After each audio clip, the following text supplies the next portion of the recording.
김봉래를 즉시 송환하지 않으면 외교적 문제로 비화시키겠습니다. 그 순간 예상치 못한 일이 벌어졌습니다. 복내가 구금되어 있다는 소식이 언론에 유출된 것이었죠.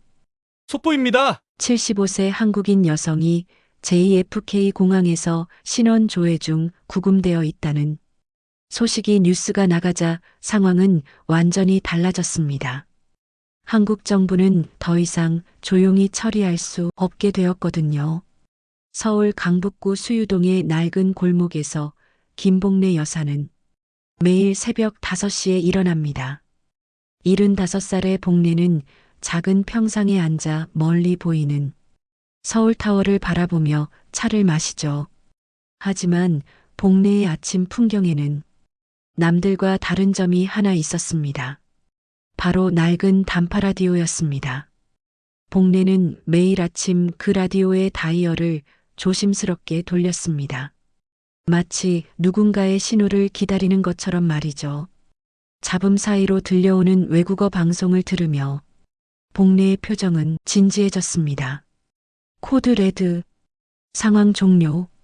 희미하게 들려오는 영어 단어들에 복래는 움찔했습니다. 그 순간 옆집 할머니가 담장 너머로 인사를 건넸죠. 복래 언니, 그 이상한 라디오로 뭘 듣는 거예요? 복래는 재빨리 라디오를 끄고 자연스럽게 미소를 지었습니다. 옛날 추억이 담긴 물건이라서요.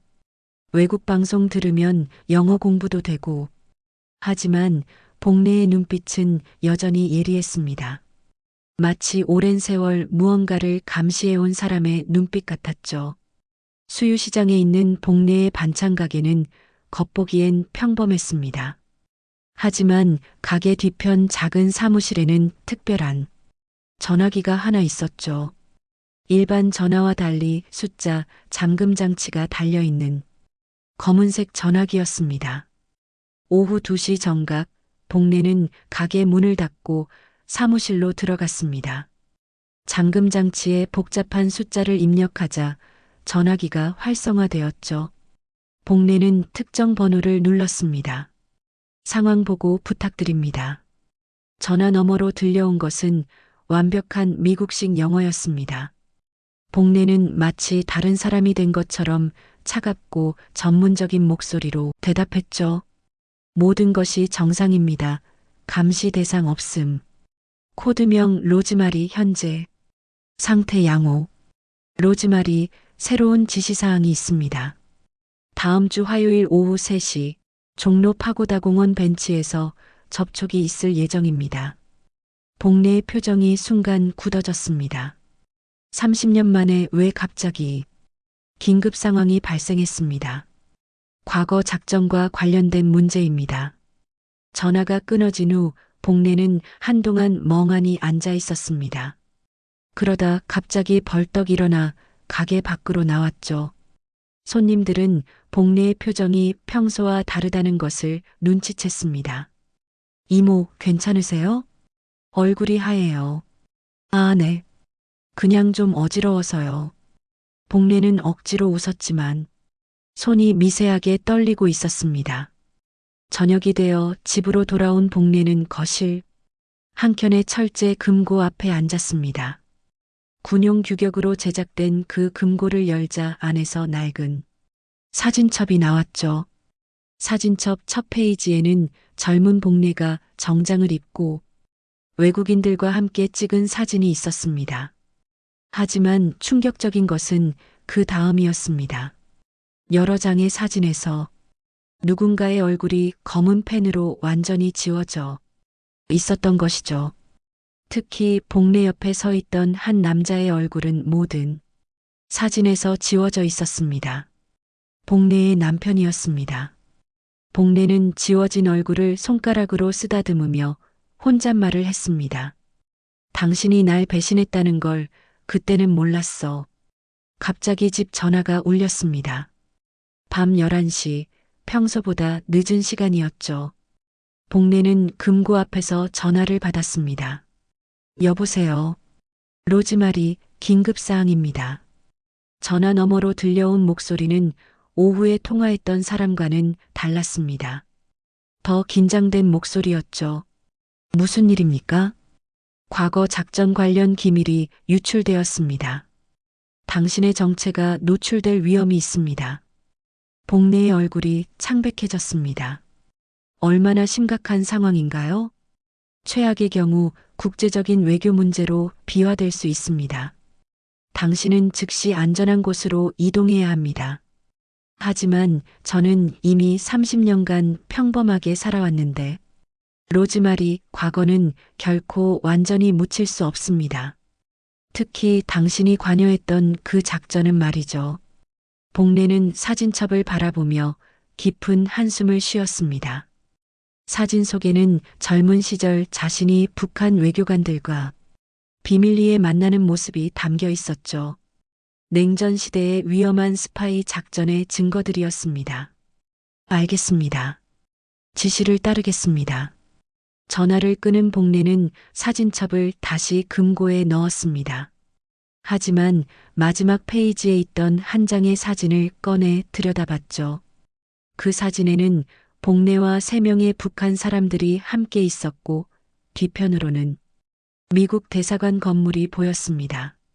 사진 뒷면에는 펜으로 쓴 글씨가 있었습니다. 1987년 7월 15일 작전명 가을바람 망명 성공. 복례는 그 사진을 오랫동안 바라보다가 중얼거렸습니다. 그때 내가 구해낸 사람들 지금은 어디서 뭘 하고 있을까? 밤이 깊어갔지만 복례는 잠을 이룰 수 없었습니다. 30년간 평범한 반찬가게 사장으로 살아온 김복례. 하지만 그 이름 뒤에 숨겨진 진짜 정체는 냉전 시대 가장 위험한 스파이 작전을 성공시킨 요원이었던 것입니다. 복례는 창밖으로 보이는 서울타워를 바라보며 마지막 생각을 했습니다. 이제 진짜로 끝이 날 때가 온 건가? 그 순간 복례의 휴대폰에 문자가 도착했습니다. 미국행 항공편 예약 완료. 손자 졸업식 참석차 출국 예정. 복례는 그 문자를 보며 씁쓸하게 웃었습니다. 손자의 졸업식은 단순한 핑계였죠. 진짜 목적은 따로 있었습니다. 30년 전 자신이 망명시켰던 북한 요원 중 한 명이 미국에서 위험에 처했다는 소식을 들었거든요. 한 번 스파이는 영원한 스파이구나. 뉴욕 JFK 공항은 평소와 다름없이 분주했습니다. 복례는 긴 비행 끝에 도착한 입국 심사대 앞에 서 있었죠. 손자 졸업식 참석이라는 명목이었지만 복례의 마음은 무거웠습니다. 30년 전 자신이 망명시켰던 북한 요원 중 한 명이 위험에 처했다는 소식 때문이었죠.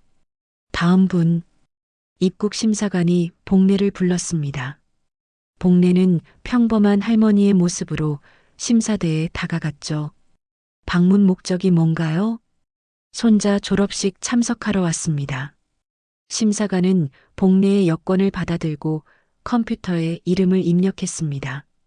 그 순간 컴퓨터 화면에 빨간 경고창이 떴습니다. 잠깐만요.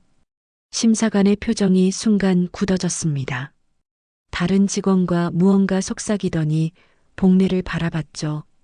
죄송하지만 별도 조사가 필요합니다. 이쪽으로 와주세요. 복례는 당황한 척했지만 속으로는 이미 예상하고 있었습니다. 무슨 문제가 있나요? 저는 그냥 관광객인데. 곧 설명해 드리겠습니다. 복례는 별도 조사실로 안내되었습니다. 차가운 형광등 불빛 아래 철제 의자와 테이블이 놓여 있는 삭막한 공간이었죠. 1시간 후 정장을 입은 2명의 남자가 들어왔습니다. 김복례 씨 맞습니까? 네, 맞습니다. 저희는 국토안보부 소속입니다. 몇 가지 질문이 있습니다. 복례는 마음속으로 웃었습니다. 국토안보부라니 옛날 생각이 났죠. 무엇이 궁금하신가요? 당신의 이름이 우리 데이터베이스에서 잠재적 위협 인물로 분류되어 있습니다. 복례는 놀란 척 연기했습니다. 그게 무슨 말씀인가요? 저는 그냥 평범한 할머니인데요. 1980년대 중반 당신과 관련된 기록이 발견되었습니다. 복내의 심장이 빨리 뛰기 시작했습니다. 30년이 지나도록 묻혀있던 기록이 왜 갑자기 나타난 걸까요? 저는 그때 미군 부대 취사병이었던 남편과 함께 살았을 뿐입니다.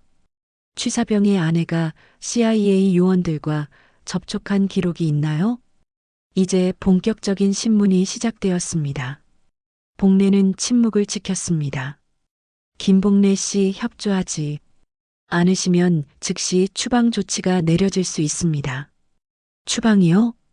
72시간 내에 미국을 떠나야 합니다. 복내는 잠시 생각에 잠겼습니다. 이대로 추방당하면 위험에 처한 동료를 구할 수 없었죠. 연락할 때가 있습니다. 복내는 주머니에서 낡은 수첩을 꺼내 특정 번호를 찾았습니다. 대한민국 대사관으로 전화를 걸고 싶습니다. 조사관들은 서로 눈빛을 교환했습니다. 허용하겠습니다. 복내는 전화기를 들고 대사관 번호를 눌렀습니다. 여보세요. 대한민국 대사관입니다. 긴급 상황입니다.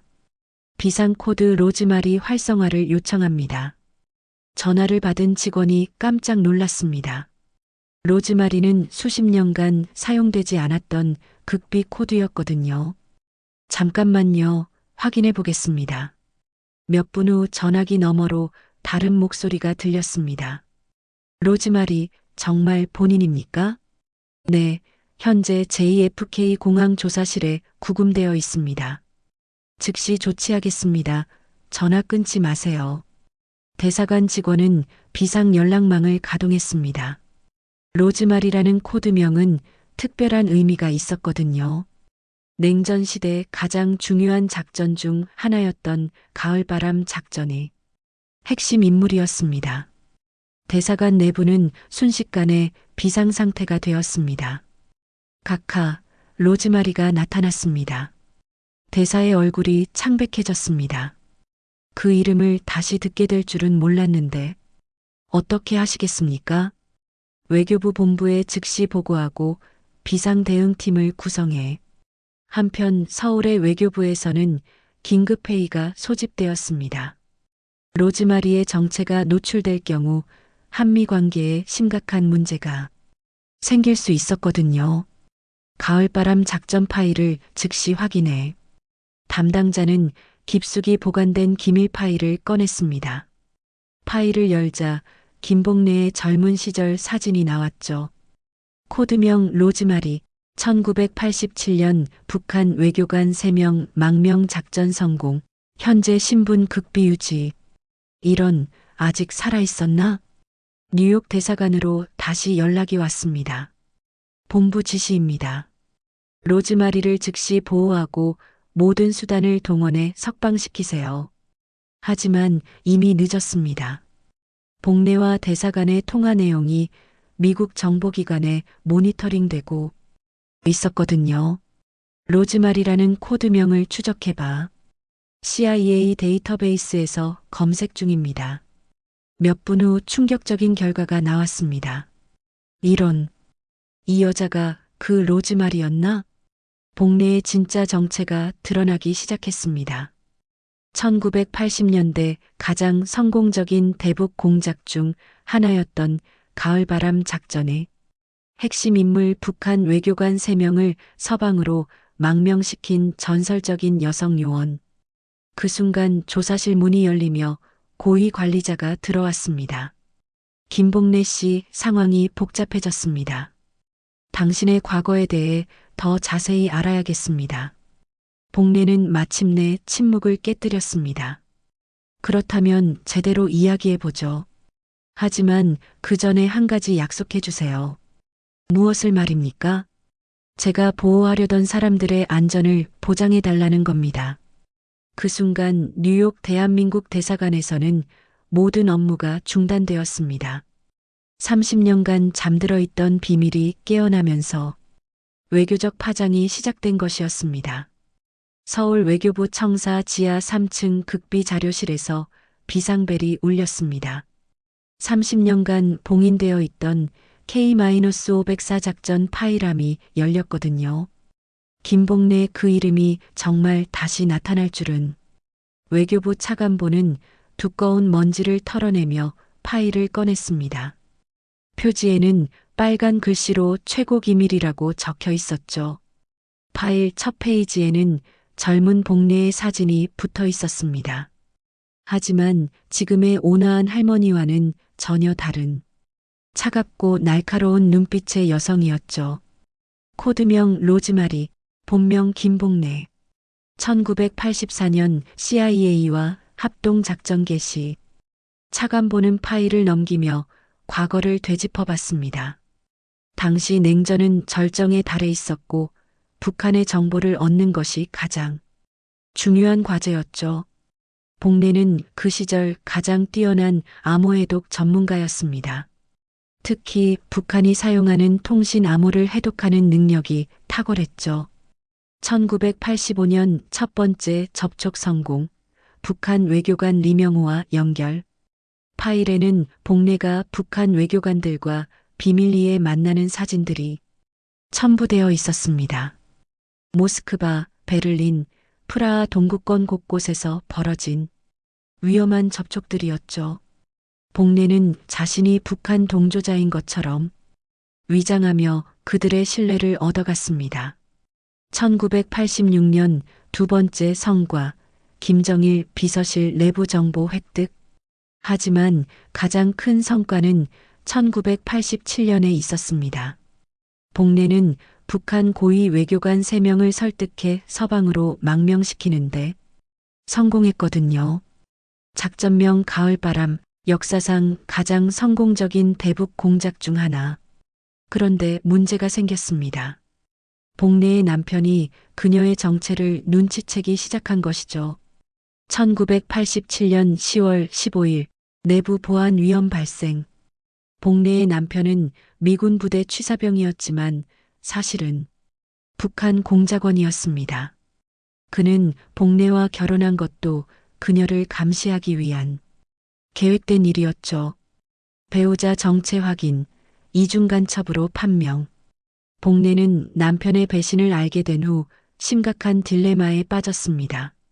사랑했던 남편이 실제로는 자신을 이용하려던 적이었던 것이죠. 1987년 11월 3일 배우자 제거 작전 실행 완료. 파일에는 복래 남편의 사망 기록이 있었습니다. 공식적으로는 교통사고로 처리되었지만 실제로는 복래가 직접 처리한 것이었죠. 차관보는 파일을 읽으며 소름이 돋았습니다. 복래가 얼마나 차갑고 무서운 요원이었는지 새삼 깨달았거든요. 그 후 신분 세탁, 일반인으로 위장 생활 개시. 복래는 남편을 제거한 후 완전히 다른 사람이 되어 살아야 했습니다. 반찬 가게를 차리고 평범한 할머니로 살아온 지 30년. 그런데 왜 갑자기 그녀의 과거가 드러난 걸까요? 차관보는 파일 마지막 페이지를 넘겼습니다.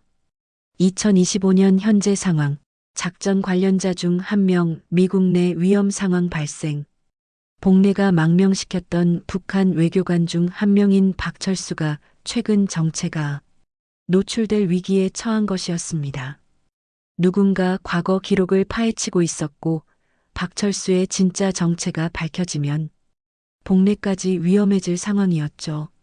즉시 총리실에 보고하고 위기 대응팀을 구성하겠습니다. 한편 뉴욕 대사관에서는 상황이 심각해지고 있었습니다. 대사님, 미국 측에서 추가 정보를 요구하고 있습니다. 어떤 정보를 말인가? 1987년 가을바람 작전에 대한 모든 세부 사항과 관련자 명단을 원한다고 합니다. 대사의 얼굴이 굳어졌습니다. 그 정보가 공개되면 한미 관계뿐만 아니라 동북아 전체의 안보 상황이 요동칠 수 있었거든요. 절대 안 됩니다. 본국과 협의 후 답변하겠다고 해. 하지만 미국 측의 압박은 계속되었습니다. 복래를 구금하고 있는 국토안보부에서는 더 강력한 조치를 취하겠다고 위협했죠. 김복래를 즉시 송환하지 않으면 외교적 문제로 비화시키겠습니다. 그 순간 예상치 못한 일이 벌어졌습니다. 복내가 구금되어 있다는 소식이 언론에 유출된 것이었죠. 속보입니다. 75세 한국인 여성이 JFK 공항에서 신원 조회 중 구금되어 있다는 소식이 뉴스가 나가자 상황은 완전히 달라졌습니다. 한국 정부는 더 이상 조용히 처리할 수 없게 되었거든요. 언론 대응 방안을 마련해야 합니다. 어떻게 설명하시겠습니까? 평범한 할머니라고요? 일단 미국 측과 긴급 협의부터 진행하자. 하지만 더 큰 문제가 기다리고 있었습니다. 복내의 정체에 대한 정보가 계속 새어나가고 있었던 것이죠. 누군가 의도적으로 정보를 유출시키고 있는 것 같았습니다. 내부에 스파이가 있는 것 같습니다.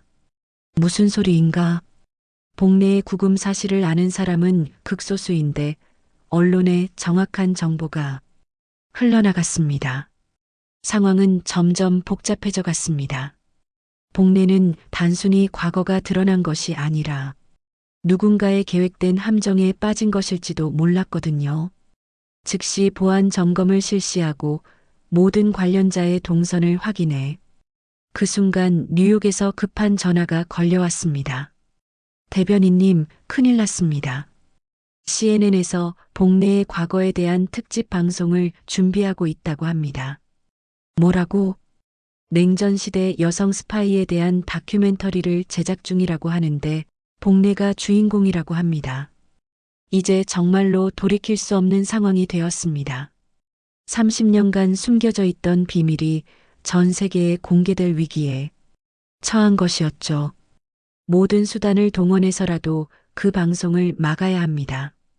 하지만 이미 너무 늦었을지도 모릅니다. 복내의 진짜 정체가 세상에 드러나는 순간 동북아의 역사가 다시 쓰여질 수도 있었거든요. CNN 뉴스룸에서는 특급 속보가 준비되고 있었습니다. 이것은 단순한 구금 사건이 아닙니다. 75세 한국인 여성의 정체가 밝혀지면서 냉전 시대의 비밀이 드러나고 있습니다.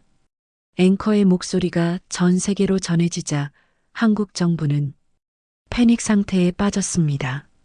즉시 CNN에 연락해서 방송 중단을 요청해 하지만 이미 늦었습니다. 복내의 젊은 시절 사진이 화면에 등장했고 코드명 로즈마리라는 정보까지 공개되었거든요. 1980년대 CIA와 협력한 한국 여성 요원으로 추정되는 김복내 씨는 현재 JFK 공항에서 조사를 받고 있습니다. 뉴욕 대사관 직원 중 누군가가 언론에 정보를 제보한 것이 확실했습니다. 내부 조사를 즉시 시작하겠습니다. 대사는 분노에 떨며 지시했습니다. 하지만 정보 유출은 계속되었습니다.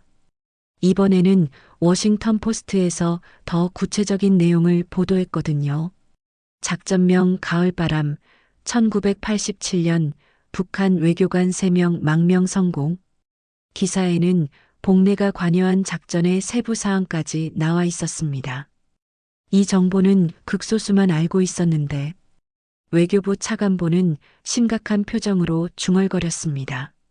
내부에 이중 간첩이 있거나 아니면 미국 측에서 의도적으로 정보를 흘리고 있는 것 같았거든요. 한편 JFK 공항 조사실에서 복내는 침착하게 상황을 지켜보고 있었습니다. 김복내 씨, 이제 모든 것이 공개되었습니다. 더 이상 숨길 필요가 없지 않나요? 국토안보부 요원이 신문을 보여주며 말했습니다. 복내는 신문을 천천히 읽어보고는 씁쓸하게 웃었습니다. 참 정확하게 써놨네요. 누가 제보한 걸까요? 그것보다 우리가 궁금한 것은 다른 겁니다. 당신이 망명시킨 북한 외교관들이 현재 어디에 있는지 말입니다. 복내의 표정이 굳어졌습니다. 그들의 안전이 복내가 가장 걱정하는 부분이었거든요. 그들은 이미 새로운 신분으로 살고 있습니다. 건드리지 마세요. 하지만 국가안보상 그들의 정보가 필요합니다. 복례는 단호하게 고개를 저었습니다. 절대 안 됩니다. 그들을 보호하는 것이 제 마지막 임무입니다. 그 순간 조사실 문이 열리며 새로운 인물이 들어왔습니다. 정장을 입은 중년 남성으로 CIA 요원으로 보였죠. 김복례 씨, 오랜만입니다. 복례는 그 남자를 보자 깜짝 놀랐습니다. 윌리엄, 당신이 왜 여기에? 당신을 찾고 있었습니다. 30년 동안 말이죠. 윌리엄은 복례의 옛 담당 요원이었습니다. 가을바람 작전을 함께 수행했던 동료였죠. 당신이 정보를 흘린 거군요. 맞습니다. 어쩔 수 없는 선택이었어요. 윌리엄은 의자에 앉으며 진실을 털어놓기 시작했습니다. 박철수가 위험합니다. 누군가 그의 정체를 파헤치고 있어요. 박철수는 복례가 망명시킨 북한 외교관 중 한 명으로 현재 시카고에서 대학 교수로 살고 있었습니다. 누가 그를 추적하고 있는 거죠? 북한 정찰총국의 새로운 조직입니다. 과거 망명자들을 색출해 제거하라는 지시를 받았어요. 복례의 얼굴이 창백해졌습니다. 그럼 나머지 2명도? 네, 모두 위험합니다. 런던의 이명수, 토론토의 김영호까지 복례가 구해낸 3명이 모두 위험에 처한 상황이었습니다. 그래서 당신을 미끼로 사용하기로 했습니다. 미끼라고요? 당신이 구금되었다는 소식이 퍼지면 북한 요원들이 움직일 겁니다. 그때 우리가 잡는 거죠. 복례는 윌리엄의 계획을 이해했습니다. 자신을 미끼로 사용해 북한 요원들을 유인하는 작전이었던 것이죠. 하지만 위험합니다. 북한 측에서 당신을 제거하려 할 수도 있어요. 그건 각오하고 있습니다. 복례는 결심한 듯 말했습니다. 대신 조건이 있습니다. 무엇입니까? 3명의 안전을 완벽히 보장해 주세요. 그리고 작전이 끝나면 저를 자유롭게 해주세요. 윌리엄은 잠시 고민하다가 고개를 끄덕였습니다. 알겠습니다. 그 순간 복례의 휴대폰에 문자가 도착했습니다. 발신자는 박철수였습니다. 누나, 위험합니다. 누군가 저를 감시하고 있는 것 같아요. 복례는 문자를 보고 즉시 윌리엄에게 보여줬습니다. 벌써 시작됐네요. 즉시 박철수를 보호 조치하겠습니다. 하지만 이미 늦었을지도 모릅니다. 시카고에서는 박철수의 집 주변에 수상한 인물들이 나타나기 시작했거든요. 윌리엄, 제가 직접 가야겠습니다. 너무 위험합니다. 저만이 그들을 설득할 수 있어요. 30년 전 제가 그들의 목숨을 구했으니까요. 복례의 목소리에는 강한 의지가 담겨 있었습니다. 윌리엄은 고민 끝에 결정을 내렸습니다. 좋습니다. 하지만 우리 요원들이 동행할 겁니다. 알겠습니다. 복례는 일어서며 마지막으로 말했습니다. 30년 전 제가 시작한 일을 이제 끝내야겠네요. 그 순간 조사실 밖에서 소란이 일어났습니다. 한국 대사관에서 파견된 직원들이 도착한 것이었죠. 복례 씨를 즉시 석방하라고 본국에서 지시가 내려왔습니다. 하지만 복례는 고개를 저었습니다. 아니요, 저는 가지 않겠습니다. 끝까지 책임지고 싶습니다. 한국 정부로서는 당황스러운 상황이었습니다. 복례가 자발적으로 남겠다고 하니 강제로 데려갈 수도 없었거든요. 그럼 우리는 어떻게 해야 합니까? 저를 믿고 기다려주세요. 모든 것을 해결하고 돌아가겠습니다. 복례의 결심은 확고했습니다. 30년 전 자신이 구해낸 사람들을 다시 구하기 위해서라면 어떤 위험도 감수할 각오가 되어 있었거든요. 자, 그럼 시카고로 갑시다. 복례는 윌리엄과 함께 공항을 떠났습니다. 진짜 위험은 이제부터 시작되는 것이었죠. 시카고 오헤어 공항에 도착한 복례는 긴장된 표정으로 주변을 살펴봤습니다. 30년 만에 다시 만날 박철수를 생각하니 마음이 복잡했죠. 차량이 준비되어 있습니다. 윌리엄이 안내하며 검은색 SUV로 향했습니다. 박철수는 현재 시카고 대학에서 동아시아학 교수로 재직 중입니다.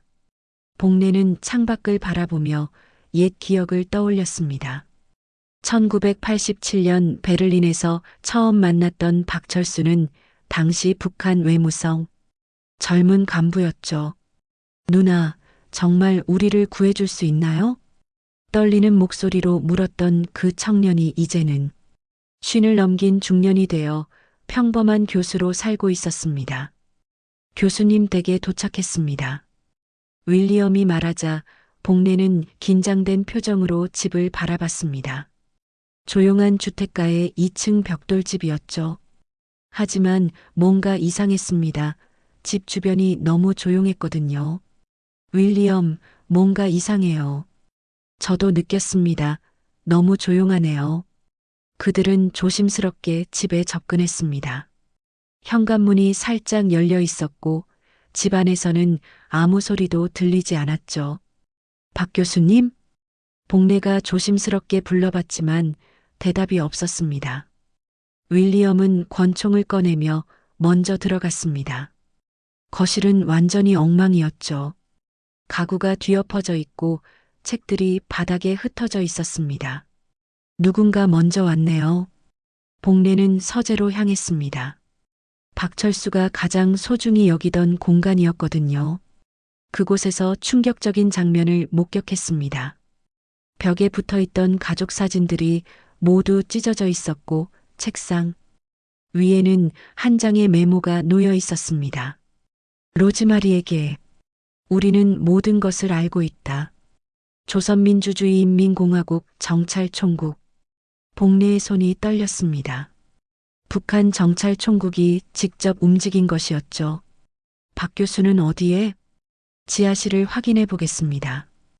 윌리엄이 지하로 내려가자 복내는 박철수의 서재를 더 자세히 살펴봤습니다.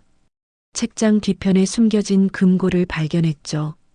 복내는 30년 전 박철수에게 알려준 비밀번호를 입력했습니다. 1015, 그들이 베를린을 탈출한 날이었죠. 금고가 열리자 안에서 낡은 편지 봉투가 나왔습니다. 복내 앞으로 쓰여진 편지였죠. 누나, 만약 이 편지를 읽고 있다면 저에게 무슨 일이 생긴 겁니다. 복내는 편지를 읽으며 눈물을 흘렸습니다. 저는 누나가 제게 준 새로운 삶에 감사했습니다. 하지만 언젠가는 이런 날이 올 줄 알았어요. 편지에는 박철수가 최근 수상한 인물들의 감시를 받고 있었다는 내용이 적혀 있었습니다. 누나, 제가 만약 사라진다면 런던의 이명수와 토론토의 김영호에게 경고해 주세요. 그들도 위험합니다. 복내는 편지를 다 읽고 주머니에 넣었습니다. 그 순간 윌리엄이 지하에서 올라왔습니다. 지하실에 흔적이 있습니다. 격투가 벌어진 것 같아요. 그럼 박 교수는 아직 확실하지 않습니다. 하지만 납치된 것 같습니다. 복내는 주먹을 꽉 쥐었습니다. 자신 때문에 박철수가 위험에 처한 것이 분명했거든요. 제 잘못입니다. 아닙니다. 이미 예상했던 일이에요. 윌리엄이 복내를 위로했지만 복내의 마음은 무거웠습니다. 그 순간 복내의 휴대폰이 울렸습니다. 모르는 번호였죠. 여보세요? 로즈마리. 차가운 남자 목소리가 들렸습니다. 완벽한 한국어였지만 북한 억양이 섞여 있었죠. 당신이 누구죠? 그건 중요하지 않습니다. 중요한 것은 박철수의 생명이 당신 손에 달려 있다는 겁니다. 복내의 심장이 빨리 뛰기 시작했습니다. 박 교수가 어디에 있나요? 안전한 곳에 있습니다. 아직은 말이죠. 무엇을 원하는 거죠? 간단합니다. 당신이 우리와 함께 오는 겁니다. 복내는 윌리엄을 바라봤습니다. 윌리엄은 고개를 저으며 가지 말라는 신호를 보냈죠. 시간을 주세요. 1시간입니다. 밀레니엄 파크 클라운 게이트에서 기다리겠습니다. 혼자 오세요. 전화가 끊어진 후 복례는 깊은 한숨을 쉬었습니다. 가면 안 됩니다. 함정일 수 있어요. 하지만 박 교수의 목숨이 걸린 문제예요. 우리가 작전을 세워서 아니요. 복례는 단호하게 말했습니다. 이건 제 문제입니다. 30년 전 제가 시작한 일이니까요. 복례는 서재에서 박철수의 옛 사진을 하나 가져갔습니다. 젊은 시절 베를린에서 함께 찍은 사진이었죠. 누나, 저를 정말 구해주실 거죠? 사진 속 박철수는 희망에 찬 눈으로 복례를 바라보고 있었습니다. 복례는 사진을 가슴에 품고 결심했습니다. 어떤 일이 있어도 박철수를 구해내겠다고 말이죠. 윌리엄, 혹시 제가 돌아오지 못한다면 나머지 2명을 꼭 보호해 주세요. 복례. 이것은 제 마지막 임무입니다. 복례는 집을 나서며 밀레니엄 파크로 향했습니다. 30년간 숨겨져 있던 복례의 진짜 모습이 드러나는 순간이었죠. 과연 그녀는 박철수를 무사히 구해낼 수 있을까요? 그리고 북한 정찰 총국의 진짜 목적은 무엇일까요? 복례의 마지막 작전이 시작되었습니다. 택시 안에서 복례는 과거를 회상했습니다. 1987년 그날 자신이 3명의 목숨을 구했던 것처럼 오늘도 반드시 성공해야 했습니다. 박 교수, 조금만 기다려요. 복례는 창밖으로 보이는 시카고 시내를 바라보며 다짐했습니다. 밀레니엄 파크의 클라운 게이트 앞에 서서 복례는 주변을 살펴봤습니다. 오후 햇살이 내리쬐는 평화로운 풍경이었지만 복례의 마음은 무거웠죠. 정확히 1시간 후 검은색 코트를 입은 중년 남자가 나타났습니다. 로즈마리. 그는 복례를 알아보고 차분하게 불렀습니다. 박 교수는 어디에 있나요? 서두를 필요 없습니다. 먼저 이야기를 해봅시다. 남자는 벤치에 앉으며 복례에게도 앉으라는 손짓을 했습니다. 제 이름은 리성민입니다. 정찰총국 소속이죠. 복례는 긴장한 채로 그의 말을 들었습니다. 당신이 1987년에 우리 동지들을 납치한 것을 우리는 잊지 않았습니다. 납치가 아니라 구출이었어요. 그들은 자유를 원했거든요. 리성민은 냉소적으로 웃었습니다. 자유요? 그들이 배신자가 된 것을 자유라고 부르는군요. 그들은 새로운 삶을 선택한 겁니다. 그 새로운 삶 때문에 조선민주주의 인민공화국이 얼마나 큰 손실을 입었는지 아세요? 리성민의 목소리에는 분노가 섞여 있었습니다. 박철수가 가지고 있던 핵개발 관련 정보, 이명수의 외교 기밀, 김영우의 경제 정보. 복례는 깜짝 놀랐습니다. 3사람이 그렇게 중요한 정보를 가지고 있었다는 것을 처음 알았거든요. 그들은 그냥 평범한 외교관들이었어요. 평범하다고요? 리성민은 서류 봉투를 꺼내 복례에게 보여줬습니다. 박철수는 핵물리학 박사였고 비밀리에 핵개발 프로젝트에 참여하고 있었습니다. 복례의 얼굴이 창백해졌습니다. 이명수는 대남 공작의 핵심 인물이었고 김영우는 대외 경제 담당 고위 간부였어요. 복례는 자신이 얼마나 중요한 인물들을 망명시켰는지 이제서야 깨달았습니다. 당신은 모르고 있었군요. CIA도 당신에게 진실을 숨겼나 보네요. 리성민의 말에 복례는 충격을 받았습니다. 윌리엄이 자신에게 거짓말을 했다는 뜻이었거든요. 그들을 다시 데려가려는 거군요. 맞습니다. 그들이 가진 정보는 여전히 위험하니까요. 30년이 지났는데 무슨 정보가? 핵개발 기술은 시간이 지나도 유효합니다. 특히 박철수가 가진 정보는 말이죠. 복례는 박철수가 왜 그토록 조용히 살려고 했는지 이해했습니다. 자신이 가진 정보의 위험성을 알고 있었던 것이죠. 박 교수를 돌려주세요. 그는 이미 모든 것을 잊고 살고 있어요. 잊었다고요? 그럼 이건 뭘까요? 리성민은 또 다른 서류를 꺼냈습니다. 박철수가 최근 쓴 학술 논문이었죠. 핵 확산 방지에 관한 연구 논문입니다. 겉보기에는 평범해 보이지만 여기에는 우리 기밀이 숨어 있어요. 복례는 논문을 읽어보며 깜짝 놀랐습니다. 확실히 일반인이 알 수 없는 내용들이 포함되어 있었거든요. 박 교수는 무의식적으로 과거 기억을 논문에 담은 거군요. 맞습니다. 그래서 더욱 위험한 겁니다. 리성민은 시계를 보며 말했습니다. 이제 선택하세요. 박철수와 함께 평양으로 오시겠습니까? 아니면 그가 죽는 것을 지켜보시겠습니까? 복례는 깊은 고민에 빠졌습니다. 박철수를 구하려면 자신이 희생해야 했거든요. 시간을 조금 더 주세요. 안 됩니다. 지금 당장 결정하세요. 그 순간 복례의 휴대폰에 문자가 도착했습니다. 윌리엄으로부터였죠. 런던과 토론토에서도 비슷한 일이 벌어지고 있습니다. 조심하세요. 복례는 상황이 자신이 생각했던 것보다 훨씬 심각하다는 것을 깨달았습니다. 3명 모두를 노리고 있군요. 당연합니다. 우리는 모든 배신자들을 데려갈 겁니다. 리성민의 차가운 목소리에 복례는 결심했습니다. 좋습니다. 하지만 조건이 있어요. 조건이라고요? 박 교수를 먼저 석방하세요. 그러면 제가 다른 2명의 위치를 알려드릴게요. 리성민은 잠시 고민하다가 전화기를 꺼냈습니다. 몇 분간 북한말로 통화를 한 후 복례를 바라봤습니다. 좋습니다. 하지만 당신이 먼저 정보를 제공해야 합니다.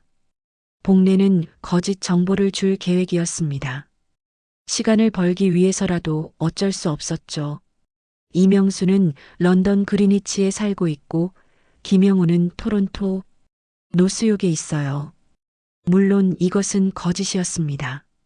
실제로는 완전히 다른 곳에 살고 있었거든요. 확인해 보겠습니다. 리성민이 다시 전화를 걸어 확인하는 동안 복례는 탈출 계획을 세웠습니다. 박철수가 어디에 있는지 알아내야 했거든요. 정보가 맞습니다.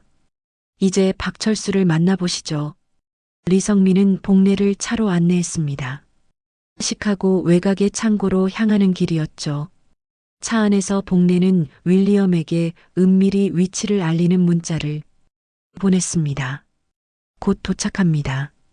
창고에 도착하자 복례는 박철수가 의자에 묶여있는 모습을 봤습니다. 누나. 박철수는 복례를 보고 안도의 표정을 지었습니다. 괜찮아요? 네, 다행히. 그 순간 리성민이 복례에게 총을 겨눴습니다.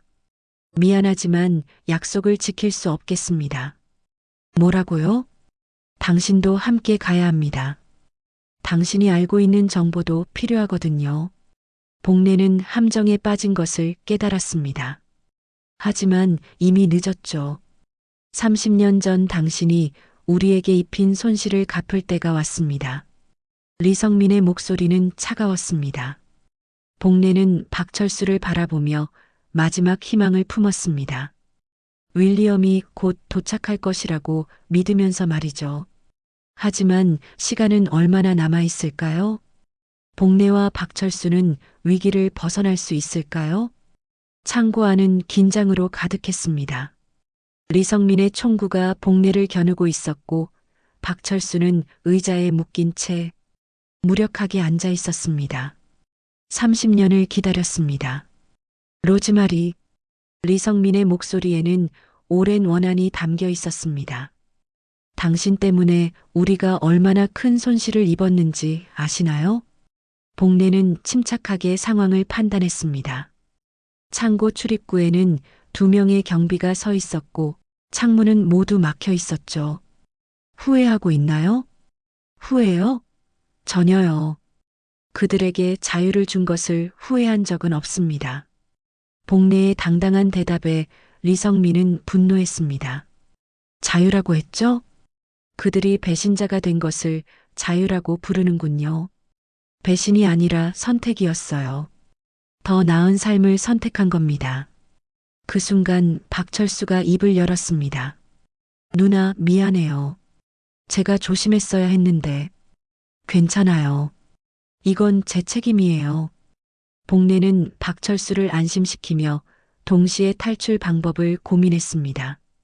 이제 평양으로 가시죠. 거기서 모든 것을 청산하겠습니다. 리성민이 복례에게 다가가려는 순간 창고 밖에서 큰 소리가 들렸습니다.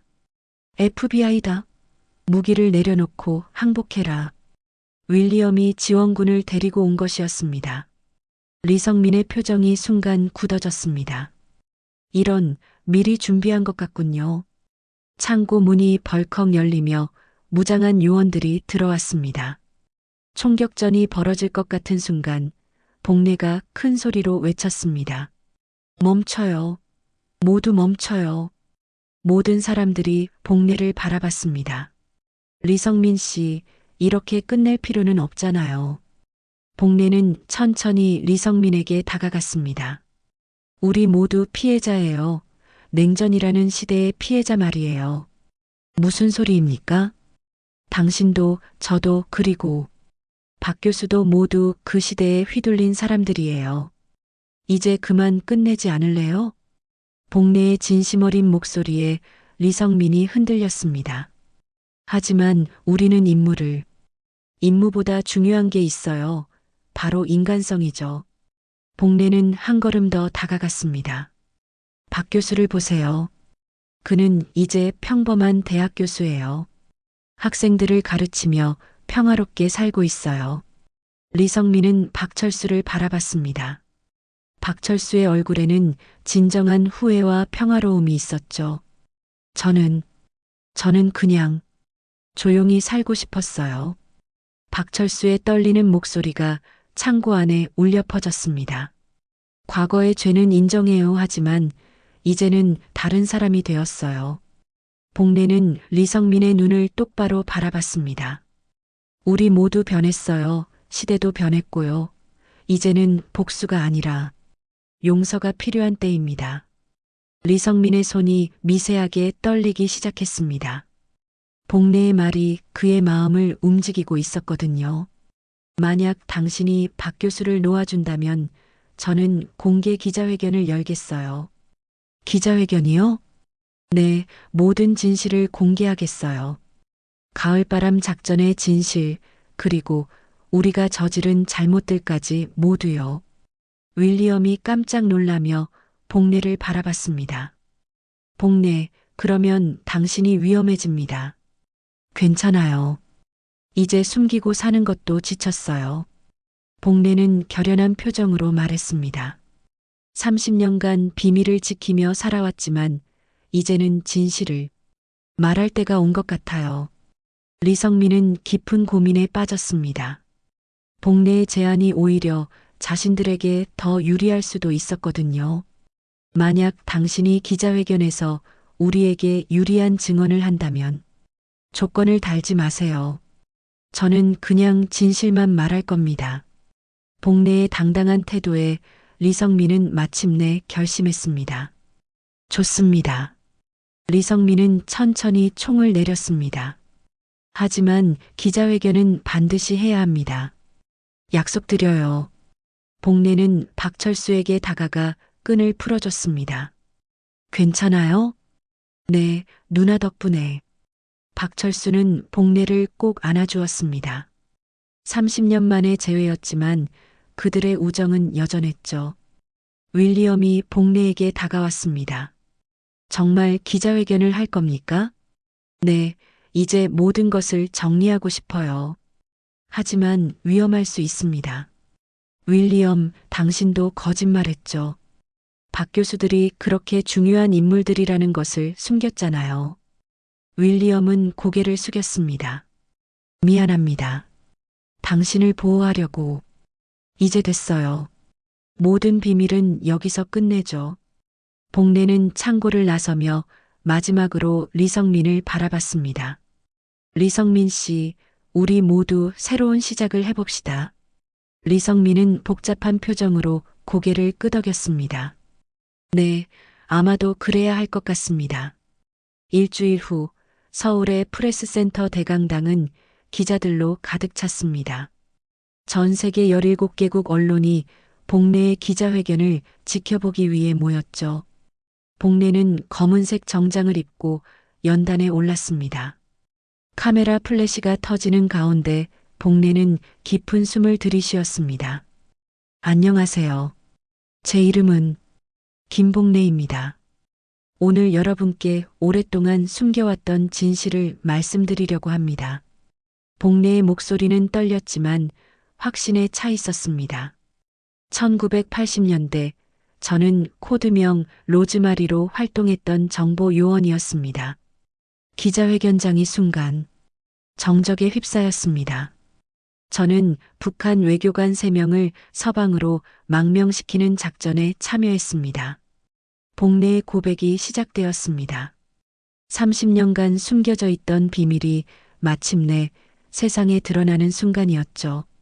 하지만 오늘 저는 그들을 망명자가 아닌 평화를 원했던 사람들로 기억하고 싶습니다. 복내의 마지막 임무가 막 시작된 것이었습니다.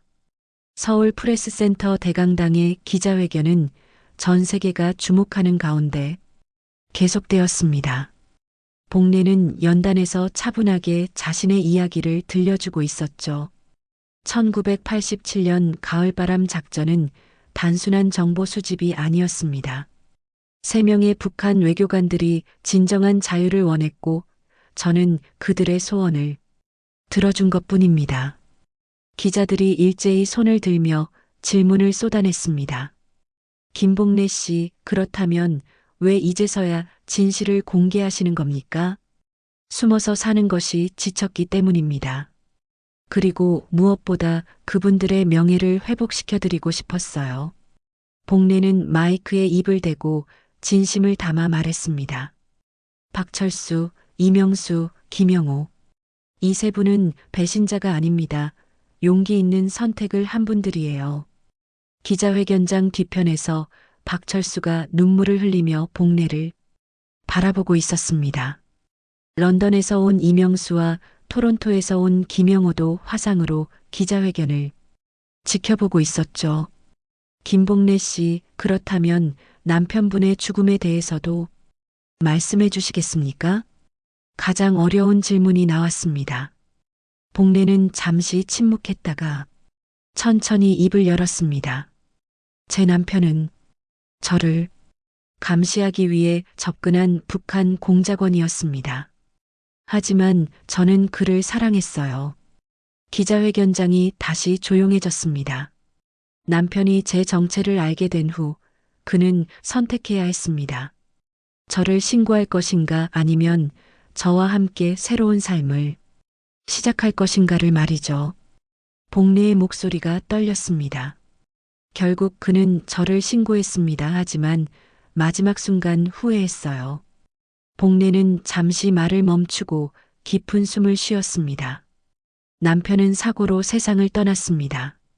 하지만 그것이 정말 사고였는지는 저도 확실하지 않습니다. 이 고백은 모든 사람을 충격에 빠뜨렸습니다.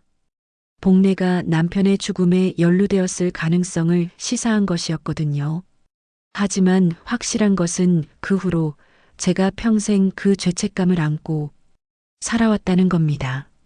복내의 눈에 눈물이 맺혔습니다. 저는 사랑하는 사람을 잃었고 3명의 동지들은 조국을 떠나야 했어요. 모두가 상처받은 이야기입니다. 뉴욕타임스 기자가 일어서서 물었습니다. 그렇다면 김복내 씨를 어떻게 평가해야 할까요? 영웅입니까? 아니면 범죄자입니까? 복내는 씁쓸하게 웃었습니다. 저는 그냥 한 시대를 살아낸 여자일 뿐입니다. 완벽하지도 않고 영웅도 아니에요. 하지만 3명의 생명을 구하신 것은 사실 아닙니까? 네, 그것만은 후회하지 않습니다.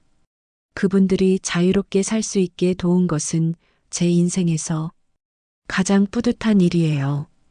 기자회견이 끝난 후 복내는 박철수와 따로 만났습니다. 누나, 정말 고마워요. 덕분에 저희가 당당하게 살 수 있게 되었어요. 아니에요. 제가 미안해요. 당신들을 위험에 빠뜨렸으니까요. 박철수는 고개를 저었습니다. 누나가 아니었다면 저희는 지금도 감옥에 있거나 이미 죽었을 거예요. 복례는 박철수의 손을 꼭 잡았습니다. 이제 정말 자유로워졌네요. 더 이상 숨지 말고 당당하게 사세요. 일주일 후 복례는 서울 근교의 작은 집으로 이사했습니다. 수유동의 오래된 집을 떠나 새로운 시작을 하기로 한 것이죠. 새 집 마당에는 작은 정원이 있었고 복례는 그곳에서 채소를 기르기 시작했습니다. 이제 진짜 평범한 할머니로 살 수 있겠네. 복례는 혼잣말을 하며 토마토 모종을 심었습니다. 어느 날 동네 아이들이 복례의 집 담장에 쪽지를 붙여놓았습니다. 할머니, 존경해요. 제 꿈은 평화를 지키는 사람이 되는 거예요. 할머니처럼 용감한 사람이 되고 싶어요. 복례는 그 쪽지들을 보며 눈물을 흘렸습니다. 자신의 이야기가 누군가에게 희망이 되었다는 것이 너무나 감사했거든요. 매일 아침 복례는 여전히 차를 마시며 서울타워를 바라봤습니다. 하지만 이제는 과거를 그리워하는 것이 아니라 미래를 꿈꾸며 바라보았죠. 내가 살았던 시간들이 누군가에게는 자유였길. 복례는 매일 이런 기도를 했습니다. 박철수는 시카고에서 계속 교수로 일하며 평화 연구에 전념했습니다. 이명수는 런던에서 북한 인권 운동에 참여하기 시작했고, 김영우는 토론토에서 남북 경제 협력 방안을 연구하고 있었죠. 세 사람 모두 복례 덕분에 당당하게 자신의 신념을 위해 살 수 있게 되었습니다. 복례의 기자회견은 국제적으로 큰 반향을 일으켰습니다. 유엔에서는 복례에게 평화 공로상을 수여하기로 결정했고 여러 나라에서 명예 시민권을 제안했습니다. 하지만 복례는 모든 제안을 정중히 거절했습니다. 저는 그냥 조용히 살고 싶어요. 복례의 소박한 소망이었죠. 어느 가을날 복례는 옛 단파 라디오를 다시 꺼냈습니다. 하지만 이번에는 누군가의 신호를 기다리는 것이 아니라 세계 각국의 평화 방송을 들으며 마음의 평안을 찾았습니다. 여러분, 오늘도 평화로운 하루 되세요. 라디오에서 들려오는 따뜻한 목소리에 복례는 미소를 지었습니다. 저녁이 되면 복례는 마당에서 별을 바라보았습니다. 김복례라는 이름으로 살아온 75년, 로즈마리라는 코드명으로 활동했던 위험한 시절, 그 모든 것이 이제는 하나의 완성된 이야기가 되었습니다. 이제 진짜로 끝이구나. 복례는 별빛 아래서 평생의 무게를 내려놓았습니다. 그녀의 이름은 역사 속에 남았고 그녀가 구한 3명의 생명은 계속해서 평화의 씨앗을 뿌리고 있었습니다. 복례의 이야기는 끝났지만 그녀가 전한 메시지는 영원히 계속될 것입니다. 한 번의 용기 있는 선택이 세상을 바꿀 수 있다. 김복례 여사의 마지막 말이었습니다.